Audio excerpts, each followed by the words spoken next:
morning, children. We are in science period. We already started with chapter 15 in the last period. So today we are in presentation 2, but before starting we will just have a recap of the previous period. So we talked about two things in the last period. One was that light travels in a straight line, and second one was reflection. So I'll brief you the topic once again. Children, when we switch on a light, either a torch in a dark room, so we can see the beam of light that falls on an object.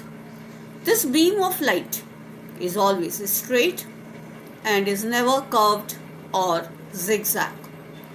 This is an important property of light, which states that light always travels in a straight line.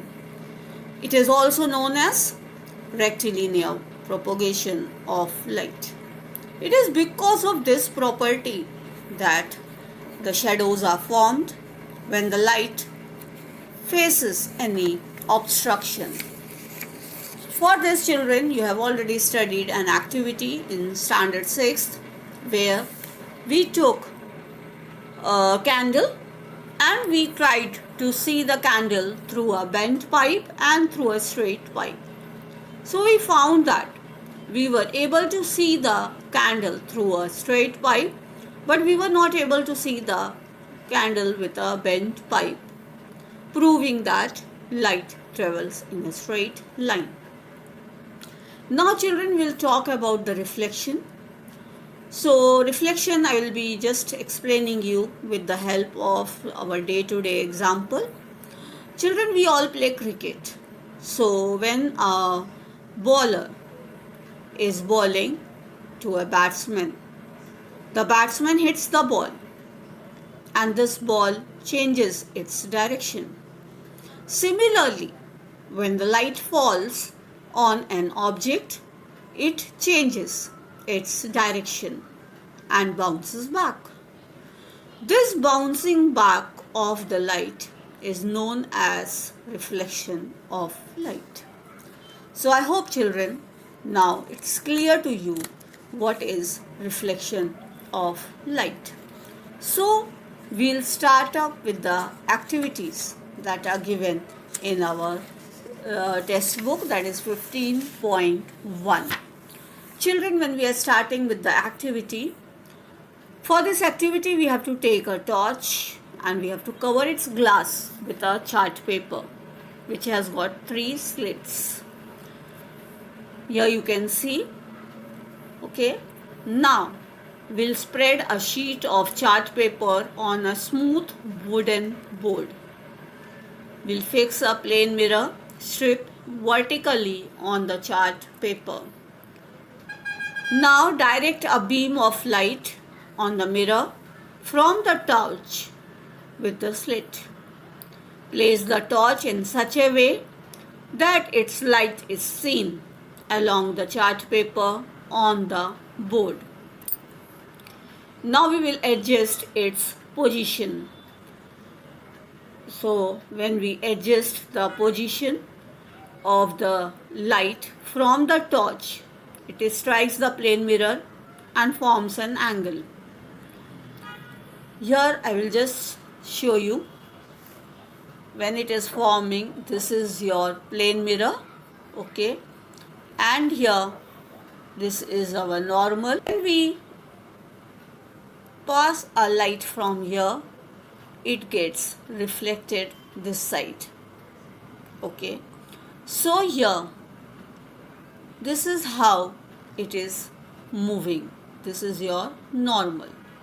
This is not there in your portion, but still, only for your sake I am just telling you so that things are clear to you. So now they are asking, does the mirror changes the direction of the light that falls on it? Yes, the mirror will change. Either it will reflect back the light which falls on it. Now we will move the torch slightly to the either side.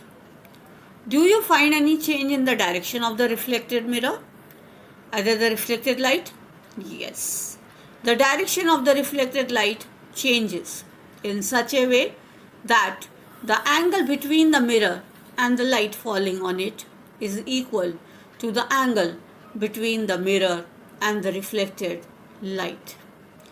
Children, there are two laws of reflection, and these two laws are as such. The angle of incidence that I was just telling you, the angle of incidence is always equal to the angle of reflection. Suppose angle I is equal to 30 degrees, that means angle R will also be equal to 30 degrees. Second one, the incident ray, the reflected ray and the normal at the point of incidence lie on the same plane that I showed you. So this was the activity which shows that lights get reflected from a plane mirror. Now we will perform activity 15.2. Here we will place a lighted candle in front and we try to see the flame of this candle in the mirror. The candle which appears behind the mirror is the image of the candle which is formed by the mirror, and the candle itself is the object. So I will brief you here from our day-to-day life. When you stand in front of a mirror, so when we are standing, we are the object, and whatever we see behind the mirror is our image. So I hope it is clear to you what is an image and what is an object. So here you can again see the arrangement. Here this is the object and this is the image. Okay. So here I hope it is clear to you now what is an image and what is an object. Now we will move the candle to the different positions in front of the mirror and we will observe the image in each case. Was the image upright in each case? Did the flame appear on the top of the candle as in the object? Yes.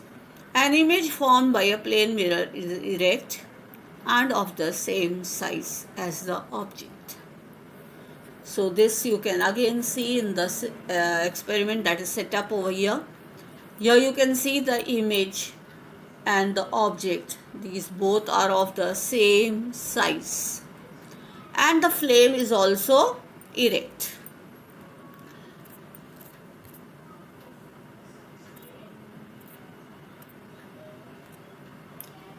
Now children, you will find that the image, can you get the image on the screen now? Place the screen in front of the mirror. So, can you get the image on the screen now? You will find that the image of the candle cannot be obtained on the screen in either case when we are changing the position of the candle.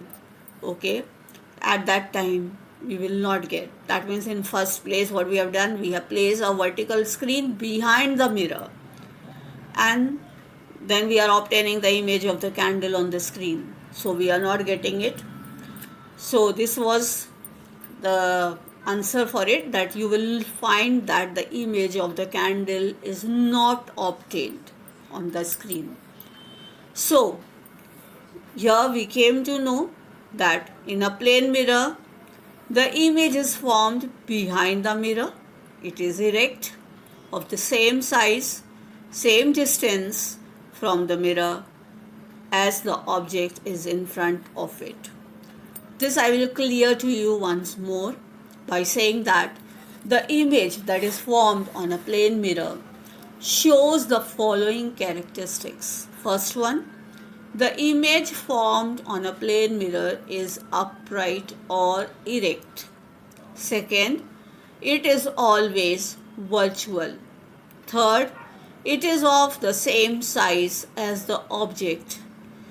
Fourth one, the image formed in the mirror is at the same distance behind the mirror as the object is in front of it.